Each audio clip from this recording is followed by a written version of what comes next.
kami dari Pembutan TV. Hari ini kami akan membahaskan soal topik yang sedang hits, yaitu sekolah hybrid. Nah, telah hadir bersama kita Ibu Eka, seorang guru dari German School Jakarta. Ini akan membagikan pengalamannya di sekolah German School yang telah menggelar sekolah hybrid. Langsung aja kita mulai. Bagaimana sekolah Ibu Eka menghadapi situasi sekarang? Sekolah DSJ dalam menghadapi situasi pandemi seperti saat ini adalah selalu memantau kondisi atau situasi pandemi setiap hari, dari hari ke hari, dan selalu bekerja sama dengan Dinas Pendidikan di Kota Tangerang Selatan dan juga dengan Kedutaan Jerman yang ada di Jakarta. Jadi ketika kondisi pandemi COVID-19 di Indonesia semakin membaik seperti saat ini, maka sekolah DSJ juga memfasilitasi kegiatan belajar mengajar tatap muka secara langsung di sekolah. Untuk saat ini masih 2 kali dalam seminggu, dan jika kondisinya semakin membaik dan guru-guru dari Jerman sudah memperoleh izin dapat datang ke Indonesia, maka kemungkinan kegiatan belajar mengajar tatap muka ini bisa ditambah menjadi 3 kali seminggu, 4 kali seminggu, atau bahkan full 5 kali dalam seminggu. Apa reaksi Ibu Eka ketika pertama kali diumumkan bahwa sekolah akan kembali dibuka? Ketika mengetahui pertama kali bahwa sekolah DSJ akan membuka kelas tatap muka, tentu saja Bu Eka sangat senang sekali. Mengapa? Karena ya sudah lama mengajar melalui daring dari rumah. Itu rasanya bosan, suntuk. Bu Eka lebih senang mengajar murid itu secara langsung di sekolah, bertemu langsung, tatap muka, bisa tertawa langsung, terus mengetahui secara langsung kondisi murid-murid, jadi tidak melalui layar komputer. Jadi itu rasanya sangat beda, dan rasanya senang sekali begitu mengetahui bahwa DSJ akan menyelenggarakan sekolah tatap muka. Nah, untuk pertanyaan ketiga saya ingin nanya, bagaimana sih caranya untuk menyiapkan diri untuk masuk sekolah offline atau tatap muka? Cara menyiapkan diri untuk masuk sekolah tatap muka, ya kalau sebagai guru sama ya dengan murid, yaitu harus menjaga kesehatan. Jangan sampai suhu badannya juga tinggi, supaya tetap sehat dan bisa datang ke sekolah. Dan ketika dites swab antigen hasilnya negatif, jadi tetap bisa datang ke sekolah. Nah, kemudian persiapan yang berikutnya ya itu tetap menjaga protokol kesehatan, memakai masker, menjaga jarak, sering cuci tangan, menghindari kerumunan, ya. Kemudian juga tentu saja menyiapkan materi. Sebagai guru selalu menyiapkan materi mengajar. Nah, kemudian untuk murid juga sama. Jadi ya tidak ada bedanya dengan yang sebelum pandemi, bahwa ketika belajar secara langsung atau tatap muka, ya materi, buku-buku, peralatan tulis semuanya harus dibawa. Cuman karena pandemi, maka harus juga jaga protokol kesehatan supaya kita terhindar dari COVID-19, dan juga harus menjaga kesehatan supaya badan tetap fit dan bisa datang ke sekolah. Pertanyaan keempat, menurut Ibu Eka, apakah lebih mudah untuk mengajar secara langsung atau secara daring? Bagi Ibu Eka, ya dua-duanya memiliki kelebihan dan kekurangan.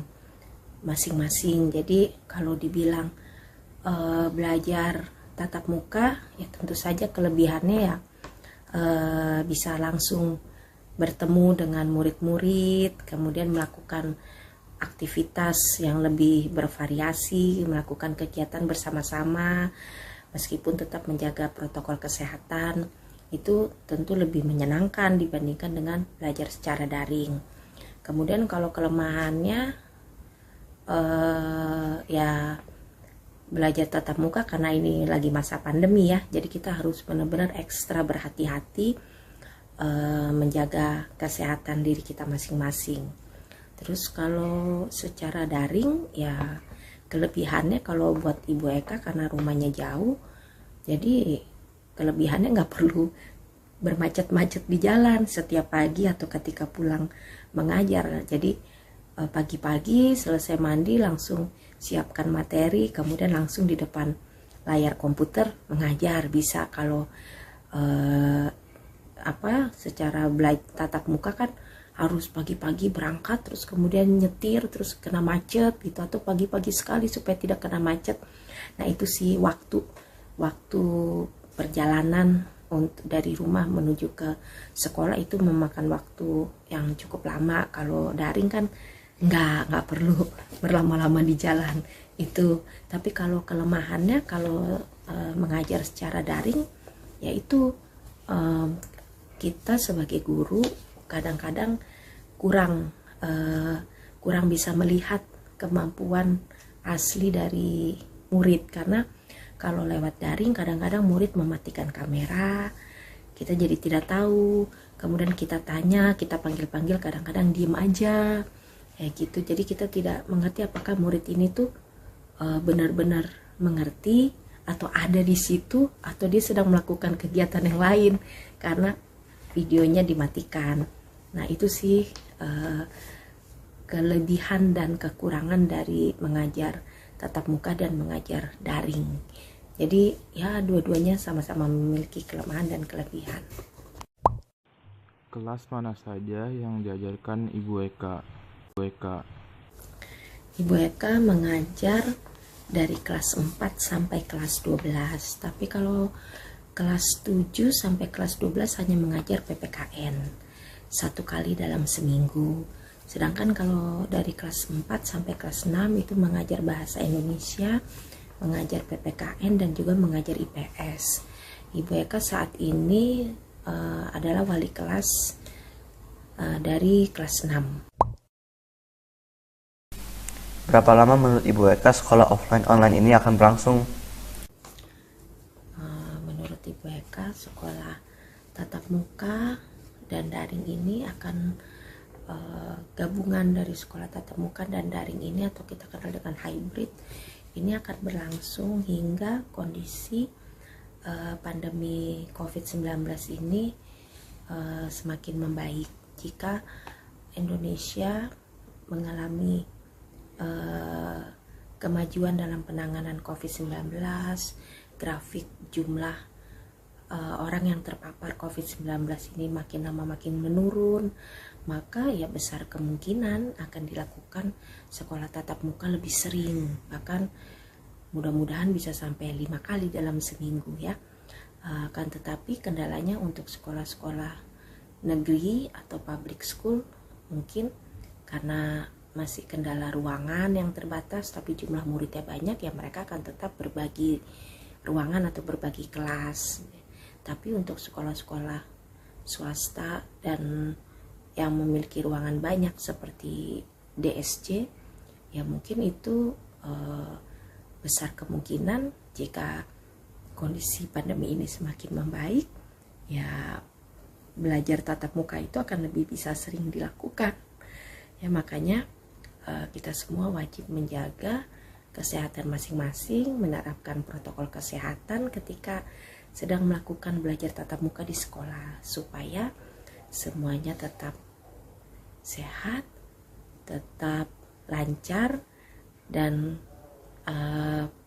jumlah yang terpapar COVID-19 bisa terus menurun. Semoga kita bisa kembali lagi seperti dulu, belajar full di sekolah ya, meskipun tetap harus mematuhi protokol kesehatan. Nah, setelah mendengar pengalaman Ibu Eka, pasti udah gak galau lagi dong menentukan sekolah atau tidak ya?